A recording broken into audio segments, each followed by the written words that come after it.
ఆదాబ్లో ప్రధాన వార్త banner item చూస్తే రాజకీయ చదరంగం పొలిటికల్ పార్టీలో రచ్చరచ్చ పబ్లిక్ను పరేషాన్ చేస్తున్న ఎమ్మెల్యేలు దీని వెనుక అసలు వాస్తవాలేంటి కౌశిక్ రెడ్డి హంగామా ఏంటి అరికెపూడిని సపోర్ట్ చేస్తున్న వారెవరు ప్రాంతీయ విభేదాలు సృష్టిస్తున్న ఎందుకు కేసీఆర్ కేటీఆర్ హరీష్ల వ్యూహమేనా కాంగ్రెస్ బీఆర్ఎస్ పక్కా స్కెచ్ గొడవలకు కారణమా గణేష్ నిమజ్జనం విమోచన దినోత్సవం ప్రశాంతంగా జరిగేనా 17న విమోచన దినోత్సవానికి అమిత్ షా రాక పోలీసుల భద్రత కట్టుదిట్టం చేయడంలో సఫలమయ్యేనా అంటూ ఆదాబ్లో ప్రత్యేక కథనాన్ని ప్రచురించడం జరిగింది. వాస్తవంగా ఇప్పుడు తెలంగాణలో జరుగుతున్న మరి ముఖ్యంగా హైదరాబాద్లో ఇప్పుడు కాంగ్రెస్ బీఆర్ఎస్ మధ్య రాజకీయ చదరంగం జరుగుతుందని చెప్పేసి చెప్పవచ్చు.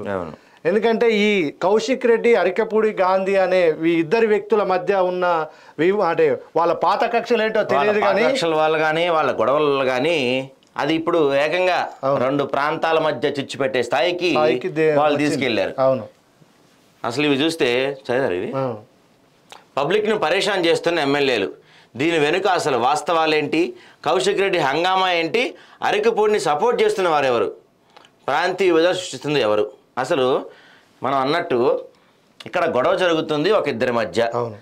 ఇంకా గట్టిగా మాట్లాడుకుంటే అఫీషియల్గా టెక్నికల్గా వాళ్ళిద్దరు ఒక పార్టీ వాళ్ళే. ఈయన అరికెపూడి గాంధీ ఇంకా కాంగ్రెస్ అని కానీ లేకపోతే ఆయన కాంగ్రెస్ పార్టీకి సంబంధించిన వాడు అని చెప్పి ఎక్కడ మనకి అఫీషియల్గా రాలేదు. సో టెక్నికల్గా మనోడు కూడా ఇంకా బీఆర్ఎస్ పార్టీ వాడే.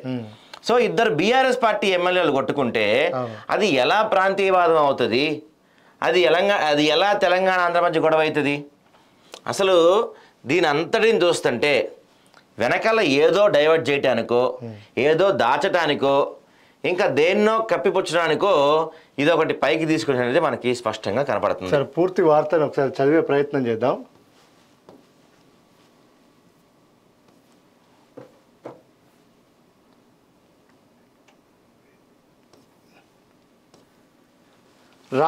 తెలంగాణలో రాజకీయం రసవత్తరంగా సాగుతుంది. రాష్ట్రంలో ఎలాంటి ఎన్నికలు లేనప్పటికీ అధికార విపక్ష పార్టీలు మాత్రం జనాల్ని పరేషాన్ చేస్తున్నాయి. అందరూ శ్రీ వైష్ణవులే బుట్టలో చేపలన్నీ మాయమన్నట్టు కాంగ్రెస్ బీఆర్ఎస్ పార్టీలు ఒకరిపై ఒకరు విమర్శలు ప్రతి విమర్శలు చేసుకుంటూ ప్రజల్ని తప్పుదోవ పట్టిస్తున్నారు. అభివృద్ధి సంక్షేమాల విషయాన్ని పక్కదారి పట్టించేందుకు తెలంగాణలో కొత్త గొడవ సృష్టించడం మన నాయకులకు వెన్నెతో పెట్టిన విద్య. అది ఇవాళ కొత్తేమీ కాదు. ప్రత్యేక రాష్ట్రం ఏర్పడ్డ నాటి నుండి సామాన్యులను పిచ్చోలను చేసుడులో వీళ్ళే సాటి, వీళ్ళకెవరూ లేరు పోటీ. అందుకు నిదర్శనమే తాజాగా హుజురాబాద్ ఎమ్మెల్యే కౌశిక్ రెడ్డి, షేర్లింగంపల్లి ఎమ్మెల్యే అరికెపూడి గాంధీ కొట్లాటే. ఆడలేక మధ్యల ఓడు అన్నట్లు ఈ పాలకులు దారిన పోయే వీధి కుక్కను పిలిచి మరీ గెలుపుకున్నట్టు అనిపిస్తుంది. వాస్తవానికి గతంలో తెలంగాణలో 9 ఏళ్ళు అధికారంలో ఉన్న బీఆర్ఎస్ పార్టీ ఫిరాయింపులను తీసుకొచ్చింది. 2014లో టీడీపీ, ఆ తర్వాత 2019లో కాంగ్రెస్ ఎమ్మెల్యేలను తమ పార్టీలో చేర్చుకున్న కేసీఆర్ వారికి మంత్రి పదవులను సైతం ఇచ్చిన ఘనత ఆయనది. అంతేకాకుండా సిఎల్పిని బీఆర్ఎస్లో కలుపుకున్న అపర మేధావి. అంతకుముందు తెలుగుదేశంను మొన్న కాంగ్రెస్ను ఆ రెండు పార్టీలను కనుమరుగు చేసిన పెద్ద మనిషి కల్వకుంట్ల చంద్రశేఖర్ రావే కదా. ఇంత పెద్ద గొడవ జరుగుతుంటే కేసీఆర్ ఫామ్ హౌస్లో పండుకుండు, జైలుకు పోయి వచ్చిన కవిత ఇంట్లో రెస్ట్ తీసుకుంటుంది. కాగా కేటీఆర్ ఏమో విదేశాల్లో చక్కర్లు కొడుతుంటే తెలంగాణ ఉద్యమంలో గట్టిగా కొట్లాడిన హరీష్ రావు మాత్రం రోడ్ల మీద తిరగబట్టే. ఇదంతా చూస్తుంటే హరీష్ను అస్త్రంగా చేసుకొని ఆంధ్ర తెలంగాణ సెంటిమెంట్ రెచ్చగొట్టే మళ్ళేం రాజకీయం చేస్తుండ్రో అంతు చిక్కడం లేదు. అదేవిధంగా భాగ్యనగరంలో ఈ నెల 17న వినాయక నిమజ్జనానికి భారీ ఏర్పాట్లు జరుగుతున్న నేపథ్యంలో బీఆర్ఎస్ కాంగ్రెస్ కొట్లాట తలనొప్పిగా మారనుందా? ఓ పక్క 16న మిలాదున్నబి 17న నిమజ్జనం కావడంతో పోలీసులకు పెద్ద టాస్క్ కాగా, మరోవైపు రాజకీయ నాయకుల పంచాయతీతో సెక్యూరిటీ కష్టతరంగా మారనుంది. ఇదే సమయంలో 17న విమోచన దినోత్సవానికి కేంద్ర హోంమంత్రి అమిత్ షా రానున్నట్లు తెలుస్తుంది. అదే రోజు అధికార పార్టీ ప్రజాపాలన దినోత్సవం నిర్వహిస్తుండగా బీజేపీ మాత్రం తెలంగాణ విమోచన వేడుకల్ని జరపనుంది. దీనికోసం స్పెషల్ గెస్ట్గా షా హాజరు కానున్నారు. ఇవన్నీ చూస్తుంటే రాష్ట్రంలో ఏం జరగబోతుందనే అనుమానాలు తలెత్తుతున్నాయి. ఇవన్నీ కలగలిపి చూస్తే తెలంగాణ పోలీసులకు భద్రత కష్టమని అనిపిస్తుంది. ఇక కౌశిక్ అరికపూడి గొడవ వెనుక హైదరాబాద్లో కాంగ్రెస్ బీఆర్ఎస్ పార్టీలు చేస్తున్న రాజకీయం వెనుక మతలబ్ ఏంటో అర్థం కావడం లేదు. నిజంగా ఎమ్మెల్యేలు కౌశిక్ రెడ్డి అరికపూడి గాంధీ మధ్య తగాదాలకు కారణం వేరే అనిపిస్తుంది. కావాలనే ఇద్దరు నేతలను మరికొందరు ఉసుగొలిపినట్టు అర్థమవుతోంది. కౌశిక్ను ఎవరో ముందుండి నడిపిస్తున్నట్లు అనుమానాలు వస్తున్నాయి. అదేవిధంగా అరికపూడి కూడా కాంగ్రెస్లో చేరి పిఎస్సి చైర్మన్ పదవిని కొట్టేశాడు. ఈ క్రమంలోనే బీఆర్ఎస్పై బురద జల్లుతున్నట్లు తెలుస్తుంది. కానీ ఇందులో ఏదో మర్మం దాగి ఉందనే సందేహాలు ప్రజల్లో రేకెత్తిస్తున్నాయి. ఇద్దరు గులాబీ పార్టీకి చెందినవారే కావడం, గతంలో వీళ్ళిద్దరు కలిసి పనిచేయడం, గత నవంబర్లో జరిగిన అసెంబ్లీ ఎన్నికల్లో అదే కారు గుర్తుపై పోటీ చేసి గెలిచిన సంగతి తెలిసిందే. కౌశిక్ రెడ్డి మొదట్లో కాంగ్రెస్ వ్యక్తి కాగా కొంతకాలం క్రితం బీఆర్ఎస్ గూటికి చేరాడు. గాంధీ సైతం టీడీపీ నుంచి గులాబీ జెండా కప్పుకున్నవాడే. వీళ్ళ మధ్య గొడవ ఎందుకు వచ్చిందనేదే ప్రశ్న. అదేవిధంగా జిహెచ్ఎంసీ పరిధిలో బీఆర్ఎస్కు ఎక్కువ సీట్లు వచ్చాయి. అది కూడా సెటిలర్ల ద్వారా గెలుపొందిన వారేనని చెప్పాలి. అందులోనూ నేతలు సైతం ఆంధ్ర ప్రాంతానికి చెందిన వారే కావడం విశేషం. ఎన్నికల సమయంలో ఆంధ్ర వాళ్లకు ముళ్ళు గుచ్చుకుంటే పంటితో తీస్తానని బీఆర్ఎస్ పార్టీ అధినేత కల్వకుంట్ల చంద్రశేఖరరావు భారీ డైలాగులు వేశాడు. హైదరాబాదు మనందరిది, ఇక్కడ నివసించే ప్రజలు మనవాళ్ళు, వివిధ ప్రాంతాల నుంచి వలస వచ్చిన వారు అయినప్పటికీ కుటుంబంలోని సొంత మనుషులేననే మాటలు మాట్లాడారు. అయితే ఇప్పుడు కౌశిక్ రెడ్డి మాత్రం అరికపూడిది ఆంధ్ర, అక్కడి నుంచి వలస వచ్చిన నువ్వు హైదరాబాద్లో పెత్తనం చేస్తావా అంటూ ప్రాంతీయ విద్వేషాలు రెచ్చగొడుతున్నాడు. దీనిపై మాజీ సీఎం కేసీఆర్, కేటీఆర్, హరీష్ రావు స్పందించకపోవడం వెనుక ఆంతర్యం ఏంటి? ఈ ఘర్షణకు ఆద్యం పోసింది ఈ ముగ్గురేనా అనే అనుమానాలు తలెత్తుతున్నాయి. ఇద్దరు వ్యక్తుల మధ్య గొడవను పెద్దగా చేసి చూపిస్తున్న మీడియా సైతం పాపంలో పాలు పంచుకుంటున్నాయనే చెప్పవచ్చు. 10 ఏళ్ల క్రితం వెడిపోయిన 2 తెలుగు రాష్ట్రాలు అన్నదమ్ముల లెక్క పోటీపడి అభివృద్ధి చేసుకోవాల్సింది పోయి నువ్వెంత అంటే నువ్వెంత అంటూ నీది ఆంధ్ర నాది తెలంగాణ అనే రెచ్చగొట్టే ప్రసంగాలు చేస్తూ హైదరాబాద్ ఇమేజ్ను దెబ్బతీయడం చాలా సిగ్గుచేటు. అటు అధికార కాంగ్రెస్ పార్టీ లీడర్లు సైతం ఈ తగాదాలో కారకులుగా చూడవచ్చు. బీఆర్ఎస్లో గెలిచిన 10 మంది ఎమ్మెల్యేలను అస్తం పార్టీలో చేర్చుకున్న సంగతి తెలిసిందే. అయితే వీళ్ళలో ఒకరికి పిఎస్సి చైర్మన్ పదవి ఇచ్చి పంచాయతీ లేవనెత్తిన కాంగ్రెస్ ఆ 10 మందిపై అనర్హత వేటు వేయకుండా స్పీకర్ను మేనేజ్ చేస్తుందా? 6 గ్యారంటీలు ఎన్నికల్లో ఇచ్చిన హామీలను నెరవేర్చడం వదిలేసి పక్క పార్టీని దెబ్బతీసి ప్రతిపక్షం లేకుండా చేయాలని చూస్తుంది. ఏదో ఒక ఘర్షణలు లేపి జనాల్ని పిచ్చోళ్ళని చేసేలా ప్రయత్నాలు చేస్తుంది. ఇదంతా చూస్తున్న రాష్ట్ర ప్రజలేమీ అమాయకులు కాదని అటు అధికార ఇటు విపక్ష పార్టీలు గుర్తెరగాలని మేధావులు హెచ్చరిస్తున్నారంటూ ఆదాబ్లో ప్రత్యేక కథనం. ఇప్పుడు వాస్తవంగా హైదరాబాద్లో జరుగుతున్న విషయం ఏంటి అనే దాని మీద ఇప్పుడు ఆదాబ్లో ఈరోజు ఈ వార్తా కథనాన్ని ప్రచురించడం జరిగింది. నిజంగా వీళ్ళిద్దరి మధ్యలో ఇప్పుడు ఇంకో మాట మాట్లాడుకుంటే ఇప్పుడు మొన్న ఈయన ఏమంటుండు, పిఎస్సి చైర్మన్ పదవి పొందిన ఈ అరికపూడి గాంధీ ఏమంటుండు, నేను కాంగ్రెస్లో చేరలేదు బీఆర్ఎస్లోనే ఉన్నా అనే వ్యాఖ్యలు చేసిండు. రేవంత్ రెడ్డిని ముఖ్యమంత్రిని కలిస్తే తప్పేంటి, ఆయన కలిసినంత మాత్రాన కాంగ్రెస్లో చేరినట్టేనా అనే వ్యాఖ్యలు చేయడం వెనుక ఒక చిన్న ఎగ్జాంపుల్ మాట్లాడుకుందాం. వాస్తవంగా ఈయన ఎవరు ముఖ్యమంత్రి ఈయన మెడలో వేసిన కండువా అంట కాంగ్రెస్ కండువా కాదట. అదేం కండువా అంటే మనం ఒకసారి చూసే ప్రయత్నం చేద్దాము. అది దేవుని కండువా అని చెప్పేసి చెప్పిండు.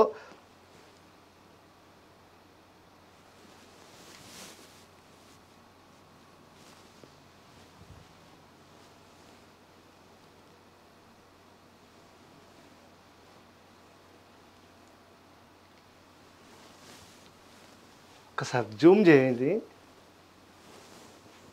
ఈయన తన అనుచరులతోని అందరితోని కార్పొరేటర్తో సహా కాంగ్రెస్ పార్టీలో చేరాడు. ఈయన మెడలో ఉన్నది దేవుని కండువనా కాంగ్రెస్ కండువనా మీరే చెప్పాలి. ఒకసారి మీరు ఈ వీడియో చూస్తున్న వాళ్ళు ఖచ్చితంగా దీని మీద కామెంట్ చేయండి. ఈ నిజంగా ఈ రేవంత్ రెడ్డి పక్కన ఉన్న వీళ్ళ మెడలో ఉన్న జెండలు ఏంటి? దేవుని జెండలా లేదంటే కాంగ్రెస్ పార్టీ జెండలా? మీరే ఒకసారి కమెంట్ రూపంలో తెలియజేయండి. ఈయన ఏం మాట్లాడుతున్నాడు, నా మెడలో ఉన్నది దేవుని జెండా, నేను కాంగ్రెస్ పార్టీలో చేరికాలేదు.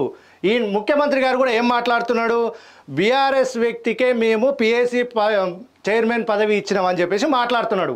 ఇప్పుడు ఈయన బీఆర్ఎస్ ఎమ్మెల్యేనా లేదంటే కాంగ్రెస్ ఎమ్మెల్యేనా? ఈయన ఏ పార్టీలో ఉన్నాడు? ఇప్పుడు అసలు గొడవ జరగడానికి కారణం ఇదే కదా, పిఏసీ చైర్మన్ పదవే ఇప్పుడు గొడవ జరగడానికి కారణంగా మనం చెప్పుకోవచ్చు. వాస్తవంగా ఈయన ఈ క్యాడర్తోని, అంటే ఆయన అనుచరులతోని, కార్పొరేటర్లతోని ఈయన కాంగ్రెస్ పార్టీలో జాయిన్ అయినట్టు క్లియర్గా కనిపిస్తుంది. ఆయనే చెప్పిండు ట్విట్టర్లో, నేను కాంగ్రెస్ పార్టీలో జాయిన్ అయినా అని చెప్పేసి ఆయన వీడియో మనకు ఫోటో పోస్ట్ చేసి ఆయన తెలియజేసిండు. ఈయన ఒక్కడే కాదు, మనకు 10 మంది ఎమ్మెల్యేలు కాంగ్రెస్ పార్టీ నుంచి బీఆర్ఎస్ పార్టీ నుంచి కాంగ్రెస్లో జాయిన్ అయ్యారు. చూడండి, మన మాజీ స్పీకర్ పోచారం ఈయన కూడా కాంగ్రెస్ పార్టీలో జాయిన్ అయ్యిండు. ఈయన కూడా, ఇది కూడా ఇప్పుడు ఈ జెండా కూడా దేవుడిదేనా, కాంగ్రెస్ జెండానా? మీరే చెప్పండి. ఫోటోలతో సహా మీరు చూపిస్తున్నాము.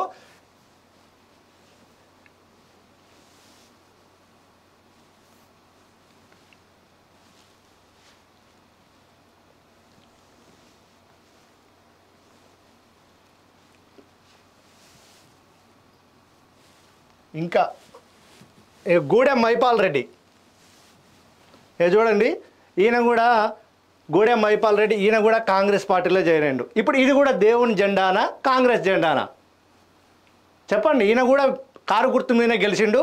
ఈయన కూడా కారు గుర్తు మీద గెలిచి ముఖ్యమంత్రి సమక్షంలో కాంగ్రెస్ పార్టీలో జాయిన్ అయ్యిండు. సో ఈయన కూడా ఇప్పుడు ఇది గులాబీ జెండా, మరి కాంగ్రెస్ జెండా అనుకోవాలన్నా, మరి దేవుని జెండా అనుకోవాలన్నా?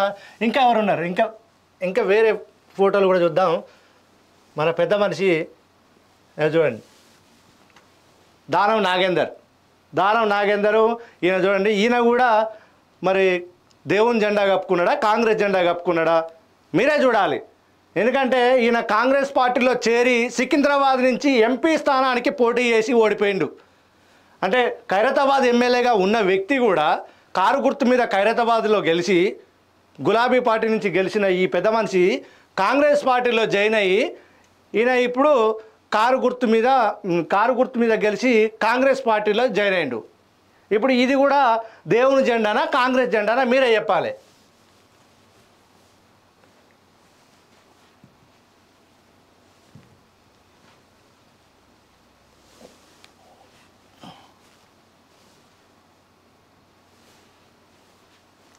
ఇంకో ఈయన మహబూబ్ నగర్ చూడండి, ఈయన కృష్ణమోహన్ రెడ్డి, ఈయన కూడా కారు గుర్తు మీద గెలిచి కాంగ్రెస్ పార్టీలో జాయిన్ అయ్యిండు. మరి ఇది కూడా దేవుని జెండానా, కాంగ్రెస్ జెండానా?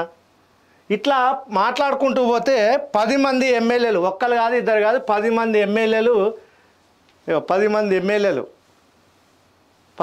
ఎమ్మెల్యేలు మొత్తం తెల్లం వెంకట్రావు వీళ్ళందరూ కూడా కాంగ్రెస్ పార్టీలో చేరిన పరిస్థితి.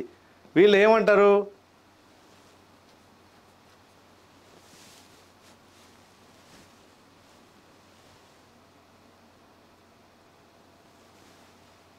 ఇక ఇది వీళ్ళందరూ ఏమంటారు? కాంగ్రెస్ పార్టీ జెండా కప్పుకోలేము, మేము దేవుని జెండా కప్పుకున్నాము, ముఖ్యమంత్రిని మర్యాదపూర్వకంగా కలిసినామని చెప్తున్నారు. నిజంగా ఇప్పుడు మీరు మర్యాదపూర్వకంగా కలిస్తే హైకోర్టులో మీ మీద పిటిషన్ ఎందుకు వేసారు? దానం నాగేందర్ మీద కావచ్చు, తెల్లం వెంకట్రావు మీద కావచ్చు, ఆ తర్వాత కడియం శ్రీహరి మీద కావచ్చు.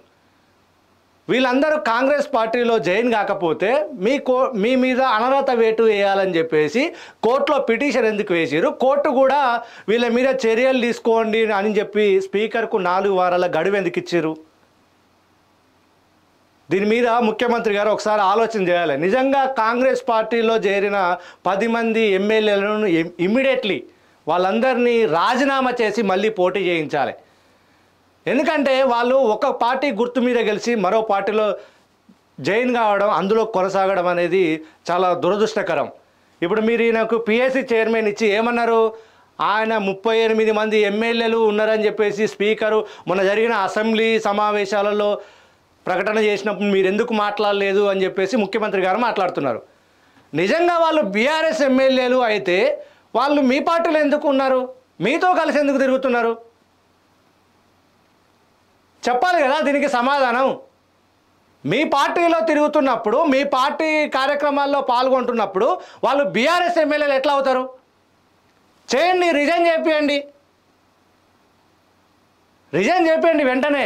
ఇప్పుడు అది ప్రతిపక్ష పార్టీకే మేము పిఎస్సి చైర్మన్ ఇచ్చినామని చెప్పేసి ముఖ్యమంత్రి గారు వ్యాఖ్యలు చేయడం వెనుక ఇప్పుడు సోషల్ మీడియాలో ట్రోలింగ్ బాగా అవుతుంది. ఎందుకంటే ముఖ్యమంత్రి అధికార పార్టీలో జాయిన్ అయిన ఈ అరికపూడి గాంధీకి ఇచ్చి ఇప్పుడు ఈ కౌశిక్ రెడ్డి అయితేంది, వీళ్ళు హరీష్ రావు అయితేంది, ఇప్పుడు ఈ గొడవలకు కారణము ఇవే కదా, పిఎస్సి చైర్మనే కదా. అసలు హైదరాబాద్ని మీరు ఏం చేయదలుచుకున్నారు? డెవలప్మెంట్ అనేది మీకు అది మీ ఇంట వంట లేదనిపిస్తుంది. కనీసం జరుగుతున్న అంటే ప్రశాంతంగా నడుస్తున్న ఈ హైదరాబాద్ నగరంలో ఎందుకు చిచ్చులు పెడుతున్నారు?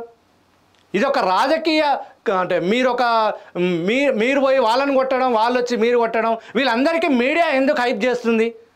నిజంగా మీ మీద పగలు కక్షలు ఉంటే మీ ఇద్దరు ఒక రూమ్లో పోయి తన్నుకోండి, మాకు అభ్యంతరం లేదు, మీరు కొట్టుకొని రావండి. కానీ ప్రభుత్వ ఆస్తులు కానీ ప్రజల ఆస్తులను కానీ మీరు ఎందుకు నష్టపరుస్తున్నారు? మీరు కేవలము మీ ఇద్దరు వ్యక్తుల మధ్య గొడవని ఈ తెలంగాణ ఆంధ్ర రాష్ట్రాలకు ఎందుకు ఇది చేస్తున్నారు అనేది మీరు ఒక్కసారి ఆలోచన చేసుకోవాలి. ఈ విషయం మీద ఏ మీడియా కూడా దీన్ని వాస్తవంగా చెప్పడం లేదు. సో నిజంగా అసలు అందరూ కలిసి ఒక గేమ్ ఆడతా జనాల్ని పిచ్చోళ్ళని చేస్తున్నారు. హైదరాబాద్లో ప్రశాంతంగా ఉండే హైదరాబాద్లో ఒక రకమైన టెన్షన్ వాతావరణం. అందులోనూ మనకి సెప్టెంబర్ 17న మనకి నిమజ్జనం ఉంది, మిలాదు నబీ ఉంది. ఇంత సెన్సిటివ్ టైంలో హోంమంత్రి కూడా వస్తారని చెప్పి ఒక వార్త నడుస్తుంది, విమోచన దినోత్సవం ఉంది. ఇంత సెన్సిటివ్ టైంలో, అందులో నవరాత్రుల టైంలో ఇలాంటివి చేసి అనవసరంగా లేనిపోని హైదరాబాద్లో ఒక అల్జడి సృష్టించే ప్రయత్నం జరుగుతుందని అనుమానం జరుగుతుంది. సో